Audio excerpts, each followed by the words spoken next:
তোমার একটি মস্ত বড় ভুল আজ শুধরে নাও। লেখাপড়াকে তুমি তোমার লক্ষ্য ভেবে বসে আছো। লেখাপড়া তোমার গোল নয়, ওটা তো তোমার গোল পর্যন্ত তোমাকে পৌঁছে দেওয়ার একটি রাস্তা। আর যেদিন তুমি এই রাস্তা সুরক্ষিতভাবে পার হয়ে যাবে, তখন আর কেউ তোমাকে বলবে না, ভাই মন দিয়ে পড়াশোনা কর, মন দিয়ে পড়াশোনা কর, মন দিয়ে পড়াশোনা কর। এ কথা কেউ বলতে আসবে না। উপরন্তু তুমি নিজেই ভাববে, ইস ওই সময় এটা যদি করে নিতাম, বন্ধু আমি টপার হবই হব। শুধু মুখে নয়, মন থেকে এটা চাও তো, এবছর না হলেও সামনের বছর নিশ্চিত আমি টপার হব। এটা বিশ্বাস করে লেখাপড়া শুরু তো করো। ধীরে ধীরে মন লেগে যাবে। আর যখনই লো ফিল করবে, তখন বং পজিটিভ তো আছেই। আমার সবটুকু দিয়ে প্রচেষ্টা করব তোমাকে সাহায্য করার। শুধু তুমি একটানা লেগে থাকো। পড়াশোনা করার কথা ভাবলেই তোমার কষ্ট হয়, তোমার পড়াশোনা করতে একটুও ভালো লাগে না। তুমি নিজেই নিজেকে অজুহাত দিচ্ছ, কাল থেকে পড়বো, বা অমুক দিন থেকে পড়বো, বা সামনের মাসের 1 তারিখ থেকে পড়বো। আর কতদিন কাল কাল করবে? তোমার বাবা যখন সারাদিন অক্লান্ত পরিশ্রম করে, বিশ্রাম না নিয়ে তোমার এবং তোমার পড়াশোনার জন্য খোঁজ খবর নেয়, তখন তুমি খুব সাধারণভাবে বলছো, এই তো পড়াশোনা অনেক সুন্দর চলছে। তোমার কি একটুও লজ্জা করে না এই কথাটা বলতে? তুমি গেম খেলছো, টাইম পাস করছো, বন্ধুদের সাথে আড্ডা মারছো, গার্লফ্রেন্ডের সাথে চ্যাট করছো, এই সমস্ত কিছুই করছো, শুধু পড়াশোনা বাদে। বন্ধু জীবনে একটা কথা সব সময় মনে রাখবে, তুমি এই দুনিয়াকে হাজারো মিথ্যে কথা বলতে পারো, এতে কারোর কিছু এসে যায় না। কিন্তু যেদিন থেকে নিজেকে মিথ্যে কথা বলতে শুরু করবে,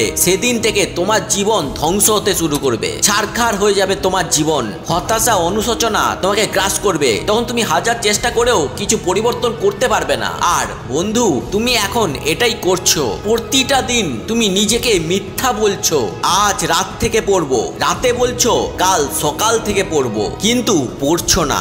বন্ধু আমি তোমাকে চ্যালেঞ্জ করছি, যদি তোমার সাহস থাকে তাহলে আমার এই চ্যালেঞ্জকে একসেপ্ট করো। আরে আমার ভাই বোনেরা, আমি তোদেরকে চ্যালেঞ্জ দিচ্ছি, যদি পারিস তাহলে টপার হয়ে দেখা। যদি টপার হয়ে দেখানোর ক্ষমতা থাকে, তাহলে আমার এই চ্যালেঞ্জটা একসেপ্ট কর আর কমেন্টে লেখ একসেপ্ট। এই ভিডিওটা শুধু তাদের জন্য যারা জীবনে সত্যি কিছু করতে চায়। এত কিছুর পরেও আমি জানি তুই পড়বি না। কেনই ওই মানুষ দুটোকে মিথ্যা স্বপ্ন দেখাচ্ছিস?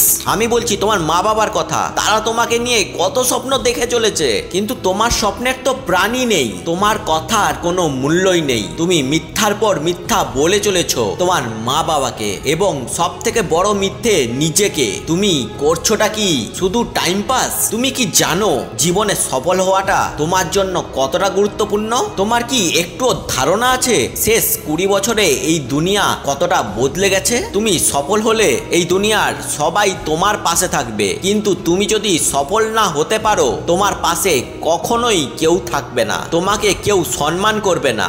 বন্ধু তোমার চোখ দুটো বন্ধ করে একবার তোমার বাবা মায়ের মুখ দুটো মনে করে দেখো। তারা সারাটা জীবন কত কষ্ট সহ্য করেছে তোমার জন্য, তোমার খুশির জন্য। তারা তাদের অপূর্ণ স্বপ্নগুলো তোমার মধ্যে দিয়ে পূরণ করতে চায়। এই চাওয়াটাও কি তাদের অপরাধ? তুমি যদি জীবনে সম্মানের সাথে মাথা উঁচু করে বাঁচতে চাও, তাহলে কিছু করো। ধুলো জমে থাকা বইটাকে বের করে আবার পড়তে বসো। নিজেকে বদলানোর জন্য এটাই সঠিক সময়। তুমি যদি এখন নিজেকে নিয়ে না ভাবো, কয়েক বছর পর এই দুনিয়া তোমাকে নিয়ে আর ভাববে না। তাহলে যাও এবার পড়তে বসো। তাহলে আর কেন অপেক্ষা? যাও আর শুরু করে দাও একটা নতুন প্রস্তুতি। মজবুত হতেও মজা লাগে তখন, যখন সারা দুনিয়া তোমাকে দুর্বল ভেবে নিয়েছে। নিজের ক্ষমতা বাড়ানোর জেদ তখনই আসে যখন অনেক মানুষ তোমাকে নিচু দেখিয়েছে। কিছু করে দেখানোর পাগলামি তখনই ওঠে যখন কেউ তোমাকে বুড়ো আঙ্গুল দেখিয়ে ফুটে যেতে বলেছে।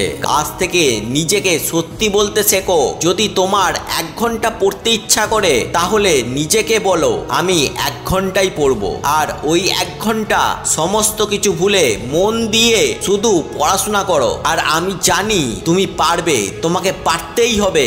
All the best. আর এই ভিডিওটা থেকে কিছু শিখলে ভিডিওটিকে অবশ্যই একটি লাইক করে, চ্যানেলটিকে সাবস্ক্রাইব না করা থাকলে চ্যানেলটিকে সাবস্ক্রাইব করে আমাদের পরিবারের একজন গুরুত্বপূর্ণ সদস্য হয়ে যাও। কারণ দেখো পজিটিভ, শোনো positive, so always be positive.